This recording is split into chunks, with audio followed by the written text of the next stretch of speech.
2025 has been such a year of pure chaos. How could I not revel in it? For those who know me, this video has to be a surprise. I do not listen to albums. I know, but most of the time I only really like a song or two from an album. Sure, it's all structured and themed together, but it's not going to lead to every song being a banger, or even something I resonate with or want to listen to in the background. But here I am, the least qualified individual, with the top 10 albums I listened to in 2025. Cardiac Contrapoint by Flavor Folly is one of the rare times Spotify Shovel digs up gold. Channel your inner imperial Chinese princess as these tracks imbue you with the cunning and ruthlessness to survive political strife centuries ago. Weather Girl is cozy with its use of piano. Water the Roses feels hallmark and mood. However, aside from Wayward Romance, the start of the album reads as harsh to me. The reference at the end of Wayward Romance, however, is definitely a godlike one. Hades 2 OST by Darren Korb. Zagreus is out of the picture, and as a sister you must fight time itself. Bad Grandpa Kronos is ruining your shit, but you have something better.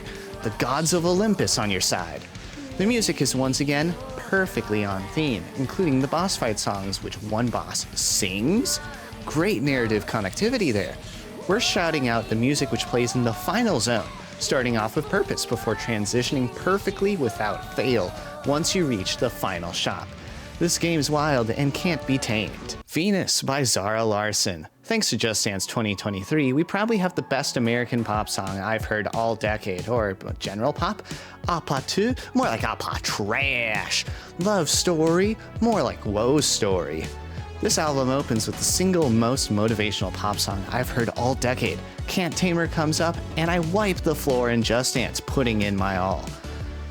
More than this was, however, fails to sink the goal that Can't Tame Her laid up, completely missing the slam dunk.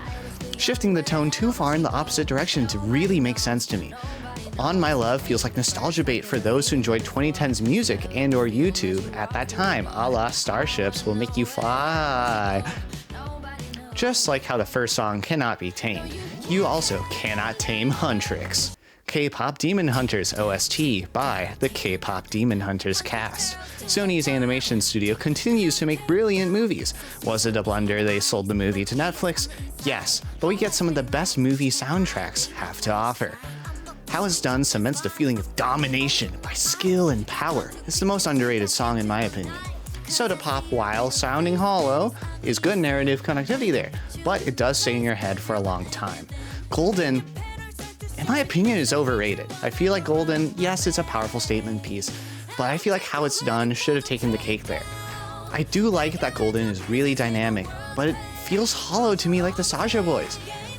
That's, again, good narrative connection because of Rumi's anxiety, but bad for a song for me. Takedown, Twice's version, better than the cast version in my opinion, also because I'm a Twice fan. Don't ask me to name any of them though, I know none of their names. Takedown is number 2, because it evokes an arena fight, just like how Rumi gets sung at by her group mates. Love the disdain that shows up in this song. My Idol also deserves a shout out because it feels grand, big in scope. The strings do an especially good job here for me. Just like how Huntrix must protect the Honmu, we must also protect Eve in Stellar Blade OST by Shift Up. Some might think the G in game stands for Goon, whereas A for Atmosphere should take the spotlight. Each zone and named boss gets a unique theme. When in a zone, the song shifts to a battle version so you can hear that an enemy has targeted you and it's time to duel to the death. The first zone feels like one of the best songs that shows up in the game, followed by a mid-game boss that tells you to think fast and parry faster.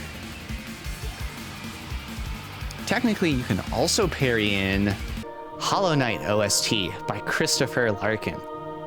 This is quite simply a masterpiece in gaming, and this is before we count the free DLCs. You have a completely tied together world with music that ties in with the stories and the zones and the characters you meet up with. There's so many music channels that talk about how the music connects with the story and the characters that I don't really need to say much here. But you know what Hornet does say? Shaw! But also, A staple who I can always count on appearing in Just Dance games, Lady Goatga commands the stage once again. Mayhem opens with Disease, which feels perfect for a dystopian movie trailer and apt for 2020.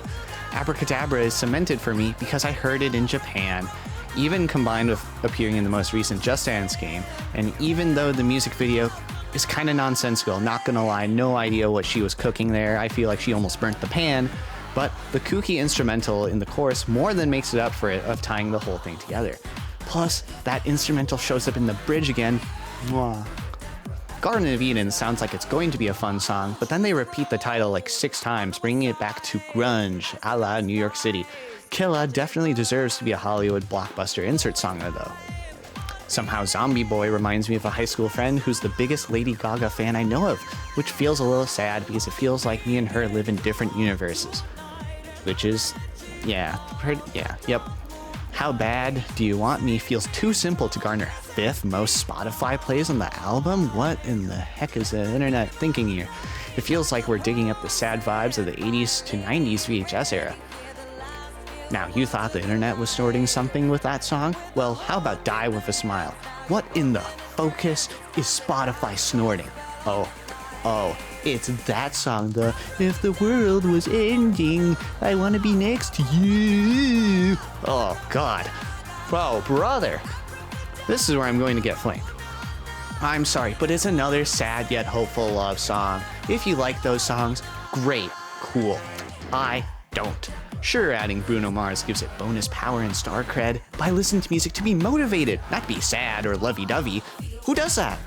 Oh yeah, that's right, most of America and the world. Yeah. Great. Basically, every love song I listen to further asserts that I don't even know if I feel love.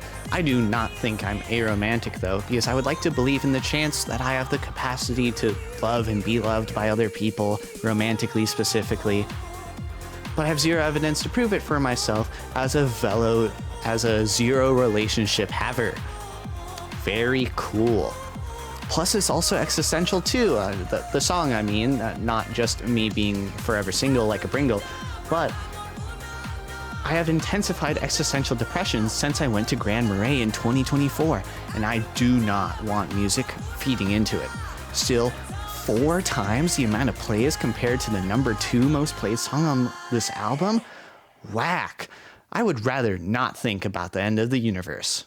The Dance Floor at the End of the Universe by Tom Cardy. Tom Cardy, the real Aussie goat, opens the album with a smooth piece and good music video to boot. Level clears absolute cinema.